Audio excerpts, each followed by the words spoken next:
milk are required to fill the spoon. Here goes the first drop, and this is second drop of milk in the spoon. The spoon is still empty. Let us start with the first vessel. 1, 2,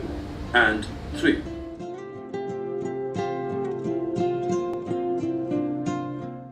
بەمەبەستی پەرەپێدانی زیاتر بە توانای مامۆستایان بەڕێوەبەرایەتی مەشق و ڕاهێنانی سلێمانی خولێکی سی ڕۆژێ بۆ مامۆستایانی قوتابخانە بنەڕێتە بە ئینگلیزی کراوەکان کردەوە بۆ هەردووانەی بیرکاری و زانست.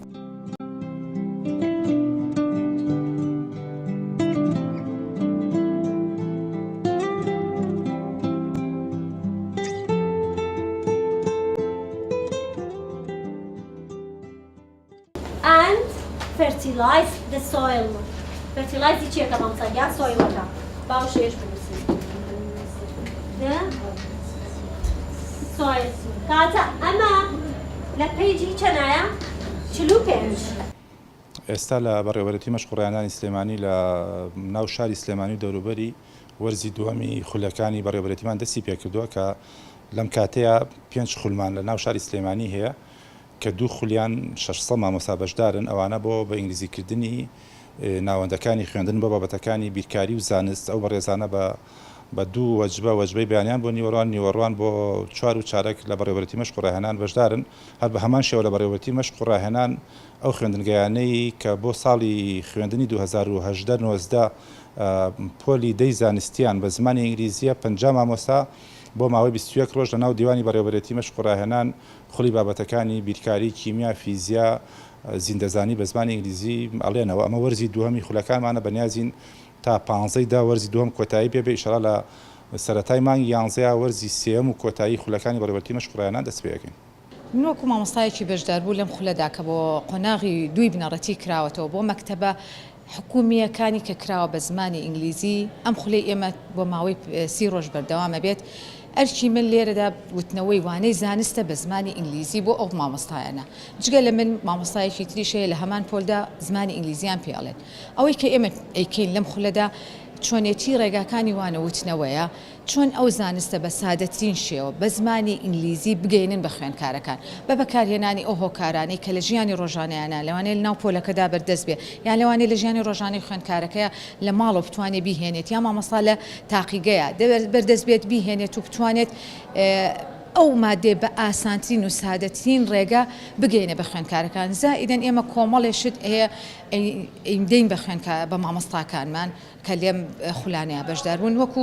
چەند هۆکارێکی فێرکردن و فێریانەکەین چۆن ئەو هۆکارانە بەکاربێنن بۆ نمونە کتێبی ڕاهێنانیان هەیە کە بە زمانی کوردی ئێمە وایان لێ ئەەکەین ئەو کتێبە کار چەندە بە زمانی کوردیە بەڵام ئەوان سوودی لێ بینن بە زمانی ئینگلیزی بەکاری بێنن بێجگە لەو کۆمەڵێ ڤیددیۆ و لەگەڵ پرسیار و شتیان بۆ ئامادە ئەەکەین بۆی کاتێک کە چوونەوە مەکتەبەکانیان توانایان هەبێت کە ئەو شتانە بەکاربێن و بۆ زیاتر سوودگان بە خوێندکارەکان.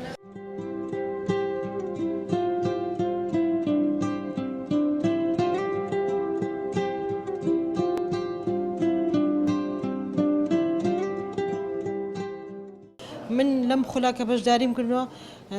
بەڕاستی مامۆستاکان هیلاک بوون و دەستخۆشییان لێ ئەەکەم بە هیوام ئێم ئەو پەیامێکە بە ئێمەیانگەیاندو ئێمەش بیگەینە قوتابی خۆشەویستەکان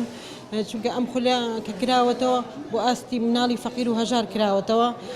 بۆی کە ئەوانەی کە نەتوانن مناڵەکانیان بنێرنە قوتابخانە نمونەیەکان بە هیوای ئەوەم کە دایک و باوکەکان یارمەتیمان بن ڕەچای ئەوە بکەن کە ئەم خولەکە کراوەتەوە لە ماڵی شەو یارمەتی قوتابیەکان بن بۆی کە ئێمە ئەوەی کە مامۆستاکان بە ئێمە گەیاندویانە بتوانین ئێمەش بگەینین بە قوتابیەکان و ئامانجەکەشی جارێ دیار نییە لەوانەیە لە چەند ساڵێکی کە بتوانین ئامانجەکە دەستنیشان کرد. سەبارەت بوو خولەیکە لە ئێستا سیستەمی پەروەردە لەلایەن وەزارەتی پەروەردەوەکە بەشێک لە مەنەجەکە کراوەتە سیستەمی ئینگلیزی یەکێک لەو بڕیارە هەر باشانەیە کە وەزارەتی پەروەردە توانوێتی جێبەجێکە بوونی یان گۆڕینی ئەو مەنهەجانەیە لە زمانی دایکەوە بۆ زمانی ئینگلیزی ڕاستە لە ئێستا عیب بەشێک لە مامۆستاکان و خوێندکارەکان لەوەچێت تۆزە زەحمەت بێم بەڵام لە ئایندێکی نزیکە ئێمە ئەتوانین ئەو بەرهەمە بینین کە ئەم گۆڕانکاریە لە گۆڕانی زمان لە زمانی دایکەوە بۆ زمانی بیانی کاریگەریکی زۆر گەورە و گرنگ و باشی ئەبێت لە سیستەمی پەروەردە و لە سلکی پەروەردەیە. مامۆستایانی بەشداروی خولەکە ئاماژەیان بەوە کرد کە سوودی زۆریان لەم خولە بینی و پێیان باش بوو کە ساڵانە ئەم جۆرە خولانە بەردەوام بێت بۆ پەرپێدانی بەتوانای مامۆستایان.